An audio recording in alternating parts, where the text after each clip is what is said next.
Today, I have the pleasure of Jamie. Jamie, would you like to introduce yourself to the community? Hi, I'm Jamie. I run Built by Go, which is a managed service provider, which basically takes the agency structure of a company and throws it on its head to allow startups and smaller SMEs access to a greater level of services, which generally a lot of them can't afford. We provide it in a smaller rolling monthly package, which kind of makes everything easier for everyone. Oh wow! How did you? How? Look, so many questions come to my mind. Then, and how long have you been doing it for? We started 5 or 6 years ago, but I started freelancing back 10, 12, 14 years ago. So it's kind of evolved from then of doing odd jobs. And then we finally started a company and we found that this is the fit which the people we worked with liked. And it's continually grown since then. Amazing! And how was the concept born? Because it sounds so simple, but it's very complicated underneath that simplicity, I'm imagining. Yeah, as in, we actually ended up on this entire business structure, which I call the joint success structure, which basically means if you do well, we do well. If you don't do well, we don't do well, and generally we lose business and lose money.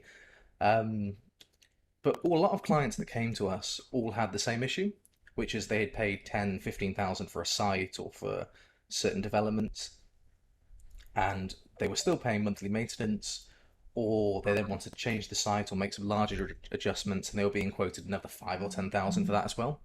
So we had a lot of smaller companies which generally couldn't afford it, saying, "Look, we spent 10K on this," and you'd look at the site and go, "That's not really a 10,000 site.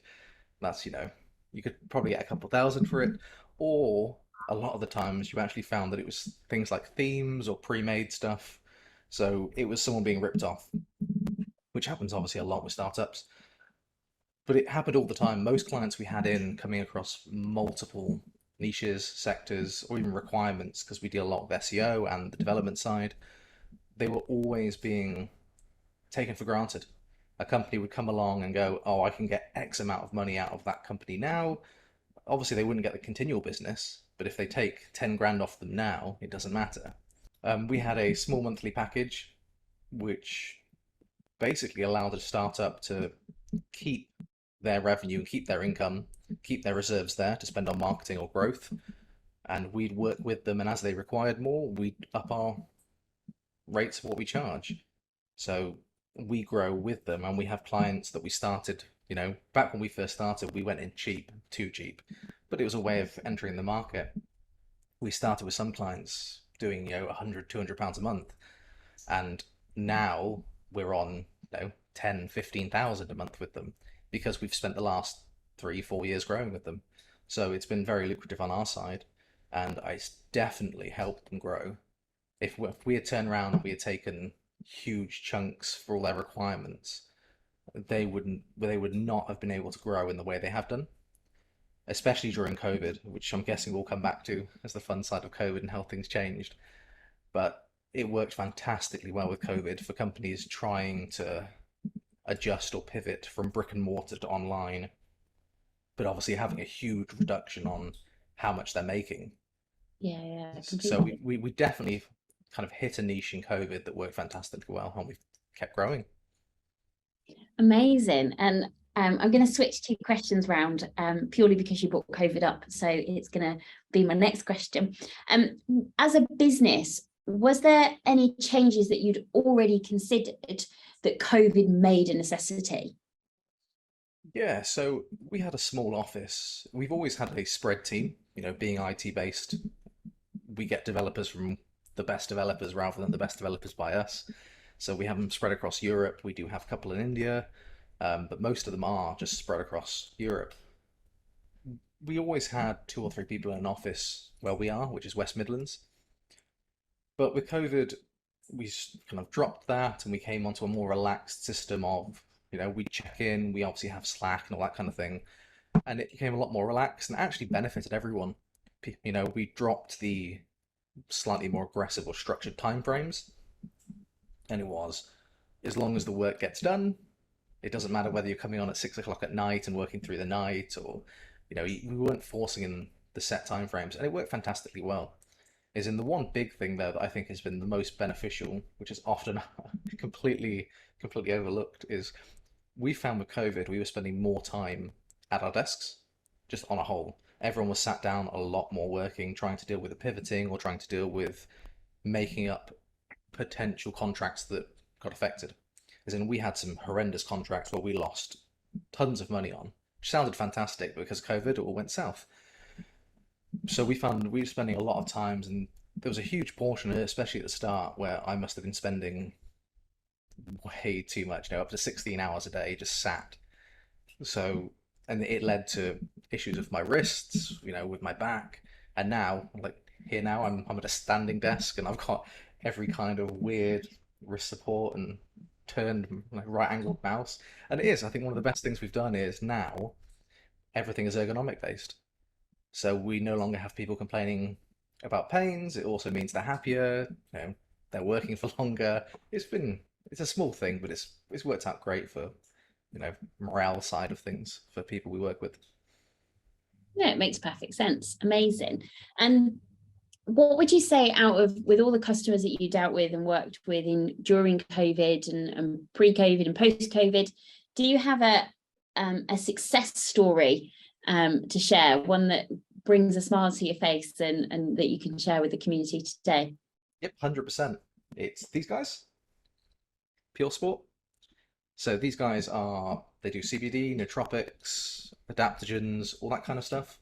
And we picked them up 3 or 4 years ago, um, back when they wanted their first site doing, and they were making, I don't know, 50 to £100 a month. It was very much a small side thing. They're all considerably famous in their own right. They all play rugby, they're all stars. But over COVID and working with them, we still work with them now, they have just exploded, as in with the millions of turnover they have now, and they are currently raising on Seedrs, and they've smashed their target already on Seedrs for raise. It's been fantastic to see something kind of from an early conception point grow up to, an international brand, which is now expanding. They have a New Zealand base, they're going to America, into other places in Europe. They are easily the funnest, should I say, of all the clients we have. Amazing. What a great I love a little success story where you can clearly see that growth cycle and really added value. Yeah, it's definitely been fun to be part of the journey, especially as they've grown. They have a huge team now, and they always talk about, how the team's grown and the first members of the team, which is entertaining because as I was very involved from an early stage, so they kind of classify it as an early, like the original early stage member, because I was there before basically the entire team. So it's been nice to see every addition they've created. And, every company makes bad decisions, good decisions, but they have adapted so well. And it's been great to see that growth. We've had a lot of other clients that are in similar niches or during COVID definitely hit upon something, they were SaaS or there was something like that. And it's done fantastically well. But no one who's kind of adapted as fast or as rapidly in a really positive sense as these guys. So 100% I love working with them. Amazing. Thank you for sharing. So what would you say your biggest learning has been since becoming a business owner? Oh, 100% dealing with imposter syndrome. I think that 100% is in coming from being a freelancer. And initially, when it was just me at the start, before I brought on, accounts or someone to help deal with admin, or even expanding into certain aspects of where we brought on new developers or anything like that, there was a lot of bringing a client on, and there's always learning. You don't always bring a client on know 100% how to do everything. You learn on the go as long as you have the base knowledge. But there's been a lot of times where it's been growing, and I've sat there and been, I don't deserve this. It doesn't make sense. My whole background is like UI and UX design, some front end development. So moving from that side to the business side and managing all of that, there was a lot of, I'd probably classify it as, I'd say, dark times, as in I think a lot of entrepreneurs or people, business owners, it's not often spoken about. You get a lot of very negative dips. It goes well, you're on a high, but you also have lows where you lose a client. Especially if you're early on, you have an awesome client and then you lose it, and it completely just smashes your self-confidence. So I definitely think that learning to deal with and regulate the emotions on that side, and that success, is continual. It's not a what's happened this week or next week. It's what's happened this year, what's happening the next 5 years. As long as you can plan and you can see the growth, moving forward is moving forward, regardless of the daily ups and downs. No, amazing. What great learning. And thank you so much for sharing. And what if you were talking to your 18-year-old self now, Yep. what advice would you have given? Oh, probably learn to develop faster. Focus on the coding side. There's so much on that, and also things like SaaS. If we're going back, trying to work out how old I am, that's going back like 11, 12 years. So yeah, definitely following the trends of what's coming forward. Is in a lot of the time, especially at that age, you have an idea, you get it stuck in your head. Is in I started very young in terms of trying to create products. My first venture, I was actually selling things like PDFs that I created on, eBay, and then when Fiverr appeared, I was selling random PDFs. I was making good money from it, but it was always selling something, creating something, selling something. And I think at the time of being young, you think, oh, it's awesome, you've got this money, it's a cool thing to do. But in reality, I think in the early, probably through teens to even all of your 20s, you can achieve a lot in learning in that block of time. A lot of people start learning to code or they start learning a skill or a language and they fail after the first month or two. They kind of really overestimate how much you can learn in a month. They're like, oh, I can definitely learn this. I'll stick to it forever. I'll do it 5 hours a day. They overestimate that and then it goes wrong and they fail. But they drastically underestimate the other side. How much you can achieve in a 10-year period, in a 5-year period. As long as you do, and they always say, I chip away at it, but it does work that way. You just kind of have to get past the initial hurdles. I think that would be it, is and don't give up too soon and stick with learning things like coding. It's going to be the future even more. Even now, you can get entry jobs at huge, huge values. Even if you don't want to do it as a job, you can learn it small on the side. It can take you 6 months to learn if you're doing it for an hour a day. And in the end of it, you could probably take over some of the minor development work you want to do, whether it's app development or whether it's software. These are huge expenses for companies, huge. And just learning even like architectural structure of how an app works, things like that, puts you on a great foot forward for then dealing with the developers. Is in I have a large understanding of the structural side, how apps work, but I can't do their level of development. But the fact that I understand it puts me on a much better foot for discussing with them, because a lot of the time there are a lot of companies out there, like I've mentioned, that will throw jargon at you and then tell you, oh, that's going to add another 8 weeks of development time. It's going to charge you another 20,000 for that. And having that kind of base understanding, especially if you do want to end up with an app or a SaaS or a marketplace or an e-commerce site, having a base level understanding of development cycles, structure, that kind of stuff, I think is massive for really any company or company owner in this age, and especially moving forward in the next 10, 15 years. Everything is development based nowadays. No. And do you think you would have listened to your 18-year-old self who Oh, no, was not at all. No, no, not at all. You learn it as in I found I have I have a lot of children, as in I'm very family oriented, but I found that you get past that phase of let's earn money, let's, jet off somewhere, let's go out partying, and I think you have a lot of young founders which do stuff like that. You get money, it's awesome, you blow the money or you try and do the next big thing and that fails, it doesn't matter, you just earn more money. But I found once I settled and kind of calmed down, then you kind of focus more on you as a person. Isn't it when you're a teenager or when you're a young adult, I think you're very, I'll say pleasure driven. What's fun? What am I earning? That side of things. Versus, I think the last 5 or 6 years have been a lot more growth driven. I should say, like personal growth driven, yeah, of which I course. think has been fantastic. Perfect. Thank you so much. And is there any offers that you would like to include in today's newsletter? Yeah. So like I said before, we're monthly based. So rather than charging 10, 15 grand for a site, we deal specifically with enterprise WordPress because WordPress gets a bad rep.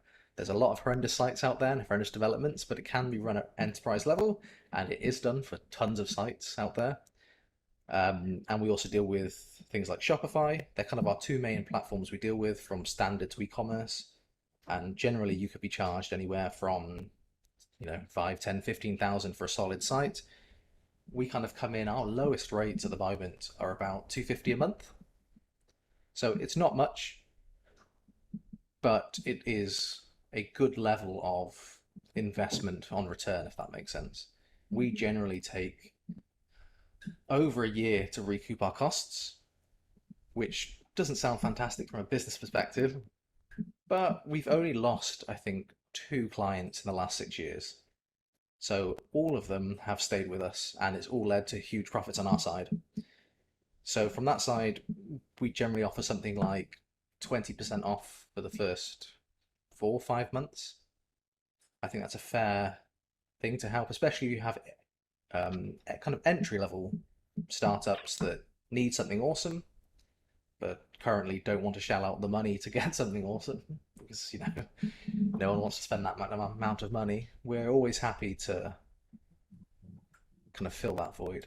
Especially, I think it's worth stating that I think this structure, which definitely hampers our growth because we have to wait to earn money, I think it works better with our team because of the fun we have getting to know the different clients.